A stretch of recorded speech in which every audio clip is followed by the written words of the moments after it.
শিক্ষার্থী বন্ধুরা, আশা করি তোমরা ভালো আছো। আজকে আমরা পড়ব তৃতীয় শ্রেণীর আমার বাংলা বইয়ের পাঠ ৮। পাঠ ৮-এ একটি কবিতা রয়েছে। এই পৃষ্ঠায় দেখতে পাচ্ছি একজন খোকন এবং তার মাকে। চলো আমরা কবিতাটি পড়ি। কবিতার নাম আমি হব, লিখেছেন কাজী নজরুল ইসলাম। আমি হব সকালবেলার পাখি, সবার আগে কুসুম বাগে উঠবো আমি ডাকি। সূর্যি মামা জাগার আগে উঠবো আমি জেগে। হয়নি সকাল ঘুমো এখন, মা বলবেন রেগে। বলবো আমি আর সেমে, ঘুমিয়ে তুমি থাকো। হয়নি সকাল তাই বলে কি সকাল হবে নাকো। আমরা যদি না জাগি মা, কেমনে সকাল হবে।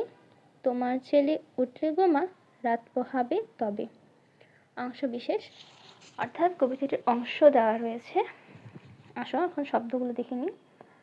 কুসুমবাগ অর্থ ফুল বাগান, সূর্যি অর্থ সূর্য, আসে অর্থ অলস, রাত পোহানো অর্থাৎ রাত শেষ হওয়া। অনুশীলনীর উত্তরগুলো আমি দিয়ে দিচ্ছি তোমাদের কাছে। যেমন একে বলা হয়েছে খালি জায়গা শব্দ বসাই। ক, ভুল করলে রাগ করতে নেই। খ, রাত হয়েছে ঘুমিয়ে পড়ো।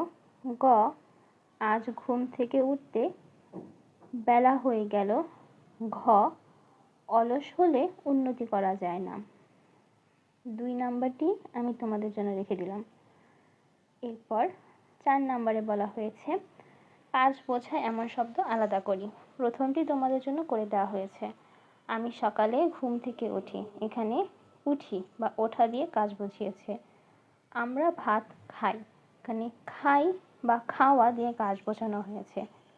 তুমি একটি কবিতা বলো, এখানে বলো বা বলা দিয়ে কাজ বোঝানো হয়েছে। তোমরা মাঠে বল খেলছো, এখানে খেলছো বা খেলা দিয়ে কাজ বোঝানো হয়েছে। সে বই পড়ছে, পড়ছে অথবা পড়া, এখানে কাজ। তারা স্কুলে গিয়েছে, যার উত্তর হবে যাওয়া।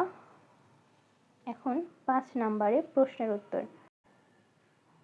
খোকা কি হতে চায়? এর উত্তর হবে খোকা সকালবেলার পাখি হতে চায়। কার জাগার আগে খোকা জেগে উঠতে চায়? সূর্যি মামা জাগার আগে খোকা জেগে উঠতে চায়। গ, খোকা কাকে আলসেমি বলেছে? এর উত্তর হবে খোকা তার মাকে আলসেমি বলেছে। তোমাদের জন্য প্রশ্ন, তুমি কখন ঘুম থেকে ওঠো?